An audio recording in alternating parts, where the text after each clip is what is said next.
सभी को। मेरा नाम साक्षी रावत है और आज मैं आप सभी के साथ एक ज्ञानधारी कहानी पेश करने जा रही हूँ। मैं इस चीज़ के लिए बहुत ज़्यादा उत्साहित हूँ। तो मेरी कहानी का नाम है मैं और मेरा सत्य। तो ये कहानी तब शुरू होती है जब मैं खुद एक बच्ची थी। मेरे घर के बगल में एक दुकान थी और वो थी गुप्ता जी की दुकान।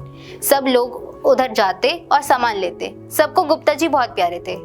गुप्ता जी एक मध्य वर्ग परिवार के एक साधारण से इंसान थे जो हमेशा खुश रहते। वो सबको और बाकी सब में खुशियां फैलाना चाहते थे। वो चाहते थे कि हर कोई जो भी उनकी दुकान पे आए वो सामान लेकर और खुश होके जाए। तो गुप्ता जी किसी को भी बेझिझक उधारी में सामान दे देते थे।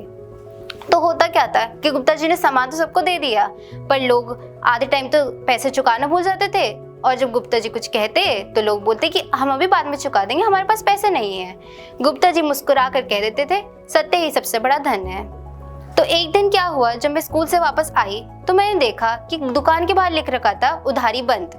मैंने देखा और मैं थोड़ी हैरान हुई। मैंने सोचा कि गुप्ता अंकल तो सबको मुस्कुरा के उधार देते थे, फिर आज ऐसा क्या हुआ जो उन्होंने उधारी बंद कर दी। तो फिर मैं दुकान पे गई। मैंने अंकल से पूछा, अंकल आपने उधारी क्यों बंद कर दी। अंकल ने मुझे देखा और मुझसे कहा कि ये कागज मैंने लोगों के लिए नहीं लगाया है। मेरे को उनकी बात थोड़ी अटपटी लगी। अंकल अगर आपने कागज लोगों के लिए नहीं लगाया तो फिर किसके लिए। अंकल कहते ये तो मेरी जंग से निशानी है। अंकल कौन सी जंग, मैंने पूछा। अंकल ने बोला वही जंग जो मैं रोज अपने आप से लड़ता हूँ, मेरे सत्य और मेरे प्यार के बीच में।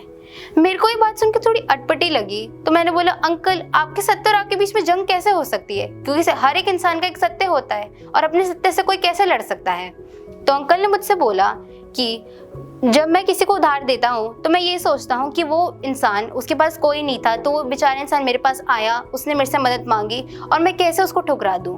मैं उनको उधारी देता और कभी वापस नहीं पूछता। मैं जानता हूँ कि सत्य ही सबसे बड़ा धन है, तो इसलिए मैं किसी से कभी कुछ नहीं कहता। और जब बात प्यार और रिश्तों की आती है तो वो तो उधारी पे ही बनते हैं, और जो चीज़ प्यार से दी गई हो उसमें तो क्या घाटा क्या मुनाफा, प्यार में क्या धंधा और क्या बिकायत।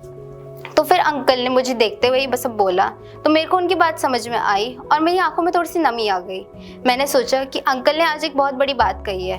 एक छोटी सी दुकान, एक दफ्तर और एक इंसान का दिल दुनिया की सबसे ज़्यादा बड़ी चीज़ों से भी अमीर हो सकता है। मुझे उस दिन ये समझ में आई। तो मैंने फिर अंकल से पूछा कि अंकल तो फिर क्या आज आप भी उधार दोगे। तो उन्होंने बोला आज भी और कल भी, जब तक ये दुकान चलती रहेगी तब तक मैं सबको उधार दूंगा।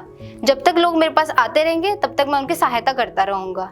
अंकल ने मुझसे ये बात कही और उस दिन मुझे समझ में आया कि अपने सत्य तो हर किसी के पास होता है, पर कभी कभार वो सत्य त्यागना भी पड़ता है। वो सत्य ही क्या जिससे आप किसी की मदद ना कर पाए और जिससे आप किसी का भलाई ना कर पाए। तो इस कहानी से हमें ये सीखने को मिलता है कि वो सत्य ही क्या जो किसी और की सहायता ना कर पाए। हमारा सत्य ऐसा होना चाहिए जिसमें हमारी और बाकी सबकी भी सहायता हो सके। सब लोग जिस सत्य में खुश रहे वही सत्य सबसे बड़ा सत्य होता है। और गुप्ता अंकल का सत्य ये था कि वह प्यार से हमेशा सब कुछ देने को तैयार थे और किसी से कभी मांगने को भी नहीं। धन्यवाद।